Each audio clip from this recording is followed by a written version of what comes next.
আসসালামু আলাইকুম সবাইকে। সবাই কেমন আছেন? আশা করি ভালো আছেন। আল্লাহর রহমতে আমরাও ভালো আছি। তো অনেক সকালবেলা রেডি হয়ে গিয়েছি, বাজারে যাব। তো হাসব্যান্ড হচ্ছে গিয়ে একদিনের ছুটি পেয়েছে। তো চিন্তা করলাম যে দেখি কোনো মাছ-টাছ কিনতে পারি কিনা। দুজনে বের হয়ে পড়লাম সকালবেলা নাস্তা করেই। তো একদম ওয়েদারটা খুবই ভালো ছিল। মানে গরমও না, ঠান্ডাও না, এরকম একটা ওয়েদার ছিল। তো আমরা হচ্ছে গিয়ে ওয়াকিং ডিস্টেন্স একটু সামনে গিয়েই দেখলাম যে রিক্সা আছে, ওখান থেকে আমরা উঠে গেলাম। তো মানে হচ্ছে গিয়ে বাজারের টুকিটাকি যা প্রয়োজন সব কিছু লিস্ট করে নিয়েছি, কিন্তু দেখা যাক কী কিনতে পারি। তো বাজার বাসা থেকে বেশি একটা দূরে না, শুধু কাদা পানি হবে দেখে আমরা রিক্সা নিয়েছি, হেঁটে যাওয়া সম্ভব না। তো মাছের বাজারে গিয়ে দেখি মাছের বাজার তো পুরাই আগুন। মানে যে মাছ আমরা খাই সব সময় সেই মাছ তো নাই। আর দ্বিতীয় কথা হচ্ছে গিয়ে এখানে যে সব মাছ আছে এত পরিমাণ দাম চাচ্ছে। যে চিংড়ি মাছ আমরা 600 টাকা কেজি কিনতাম সেটা চাচ্ছে 850 টাকা কেজি। তো জানি না মাছের এত কেন দাম।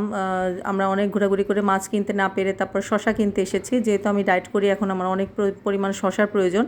একদম কচি শশা যেগুলো থাকে, মানে একদম বিচি ছোট ছোট থাকে, ওই শশাগুলি আমি খুঁজছিলাম। তো এই শশাগুলি পেয়ে গিয়েছি। তো আমরা 2 কেজি শশা নিয়ে নিলাম। শশার কেজি নাকি 100 টাকা। বলেন কি যে অবস্থা, মানে যেই জিনিসটাই ধরি সেই জিনিসটারই অনেক দাম।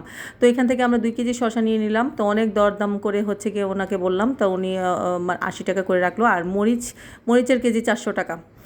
আর 100 টাকা দিয়ে 1 পোয়া মরিচ কিনলাম। যেখানে সবসময় আধা কেজি মরিচ কিনি সে জায়গায় 1 পোয়া মরিচ কিনলাম। তো আরেকটা মাছের বাজারে গিয়েছিলাম, তো ওইখানেও গিয়ে দেখি প্রচুর পরিমাণ দাম। তো ইলিশ মাছ, এই ছোট ছোট ইলিশ মাছ যেগুলো একদম ঝাটকা থেকে একটু বড়, এগুলো চাচ্ছে হচ্ছে 1200 টাকা কেজি। তো মাছ না কিনতে পেরে বাসায় চলে আসলাম। তারপরে এসে মাথার মাংস যেটা থাকে গরুর, এটা কোরবানির মাংস, তো ওইটা দিয়ে হচ্ছে বুটের ডাল রান্না করেছি।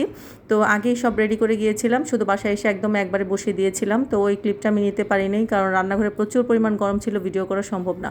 তো এই হচ্ছে গিয়ে আমার আজকের ডায়েট। 2 পিস পাউরুটি আজকে, আটা রুটি বানাতে পারি নাই, প্রচুর গরম, যার কারণে আজকে পাউরুটি দিয়ে খেয়ে ফেলবো।